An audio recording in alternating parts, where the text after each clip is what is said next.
দীর্ঘদিন ধরে অবহেলিত অবস্থায় পড়ে রয়েছে গঙ্গারামপুর শহরের প্রাণকেন্দ্রে অবস্থিত রবীন্দ্র ভবন।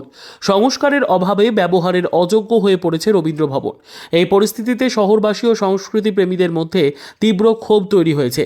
এমতো অবস্থায় ভবনটি দ্রুত সংস্কারের দাবি জানিয়েছেন শহরবাসী। উল্লেখ্য, ঐতিহাসিক এবং সাংস্কৃতিক ঐতিহ্যে সমৃদ্ধ বানরাজার শহর গঙ্গারামপুরে বাম আমলে নির্মিত হয়েছিল এই রবীন্দ্র ভবন। উদ্দেশ্য ছিল শহরের সাংস্কৃতিক পরিসরকে আরও বিস্তৃত করা। কিন্তু বর্তমানে ভবনের চিত্র অত্যন্ত করুণ। মঞ্চের কাঠ উঠে গেছে, অধিকাংশ চেয়ার ভাঙা, বেশিরভাগ এসি বিকল, পর্যাপ্ত আলোর ব্যবস্থাও নেই। ফলে নাটক, সাংস্কৃতিক অনুষ্ঠান কিংবা রাজনৈতিক সভা কোনো কিছুই নির্বিঘ্নে আয়োজন করা সম্ভব হয়ে ওঠে না এই রবীন্দ্র ভবনে। স্থানীয়দের অভিযোগ, দীর্ঘদিন পৌরসভাকে বিষয়টি জানালেও প্রশাসনের তরফ থেকে রবীন্দ্র ভবন সংস্কারে কোনো উদ্যোগ নেওয়া হয়নি। শহরের একাধিক সাংস্কৃতিক সংগঠন এবং সাধারণ মানুষ একত্রিত হয়ে ভবনের সংস্কারের দাবিতে সোচ্চার হয়েছেন। যদিও রবীন্দ্র ভবন সংস্কার নিয়ে দ্রুত ব্যবস্থা গ্রহণ করা হবে বলে জানিয়েছেন পৌরসভার ভাইস চেয়ারম্যান জয়ন্ত দাস। পৌরসভার তরফ থেকে আমরা চেয়ারম্যান সাহেব এটা দীর্ঘদিন ধরে চিন্তা ভাবনা করছেন এবং আমাদের যে কাউন্সিলরদের বোর্ড আছে সেই বোর্ডেও আলোচনা হয়েছিল।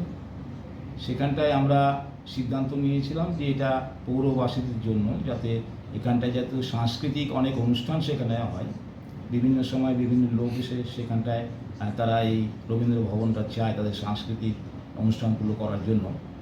সেখানটায় চেয়ারম্যান সাহেব কলকাতায় সেখানে যোগাযোগ করেছিলেন যারা এই সব ভবন টবন যারা রিনোভেশন করে, এবং সেখানটায় আমাদের অনেকটা কাজ বাকি আছে। আমরা চেষ্টা করছি অতি দ্রুত রবীন্দ্র ভবনের ভেতরের ইন্টেরিয়ার যে ব্যাপারটা, আউটেরিয়ারটা মোটামুটি ঠিকই আছে, ইন্টেরিয়ার ব্যাপারগুলো আমরা অতি দ্রুত সেটাকে রেনোভেশন করে মানুষের সামনে তুলে ধরবো এবং মানুষ যাতে তাদের সাংস্কৃতিক যে দিকগুলো আছে তারা যেন সেখানটায় করতে পারে তার ব্যবস্থা আমরা করব। রবীন্দ্র ভবনে গত জানুয়ারি মাসেই আমাদের দুদিন ব্যাপী প্রোগ্রাম হয়ে গেল, কিন্তু ভীষণ করুণ পরিস্থিতি। দর্শক আসন থেকে শুরু করে মঞ্চ সবটাই খুব খারাপ। মঞ্চটা পুরোই বাঁধাতে হয়, দর্শনাসনেও আসন সংখ্যা অত্যন্ত কম, যাতে লোক দাঁড়াতে পারে না। এবারে আমাদের অনুষ্ঠানে অনেকে বাড়ি থেকে টুল চেয়ার নিয়ে গেছে। তো আমরা গঙ্গারামপুরের শিল্পী হিসেবে প্রত্যেকেই চাই এবং দর্শক হিসেবে রবীন্দ্র ভবনটার উন্নতি হোক, কারণ আমাদের দক্ষিণ দিনাজপুরের মধ্যে সবচেয়ে বড় ভবন কিন্তু আমাদের গঙ্গারামপুরের দক্ষিণ দিনাজপুর আমাদের রবীন্দ্র ভবন।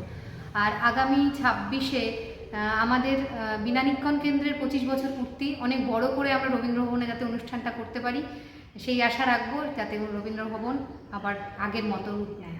এটাই বলবো যে আমরা তো প্রত্যেক বছর বিভিন্ন রকম সাংস্কৃতিক অনুষ্ঠান করে থাকি, বাইরে প্রচুর খরচ করে আমাদেরকে মঞ্চ বাঁধতে হয়।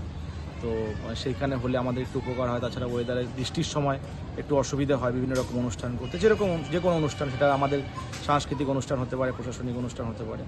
তো সেটা একটু হলে ভালোই হয়। হয়তো প্রশাসন ভাবছে সেটা নিয়ে, আগামীতে হয়তো হবে, এটাই আশা রাখবো। গঙ্গারামপুর থেকে অমিত মহন্তের বিশেষ প্রতিবেদন, উত্তর বাংলা সংবাদ।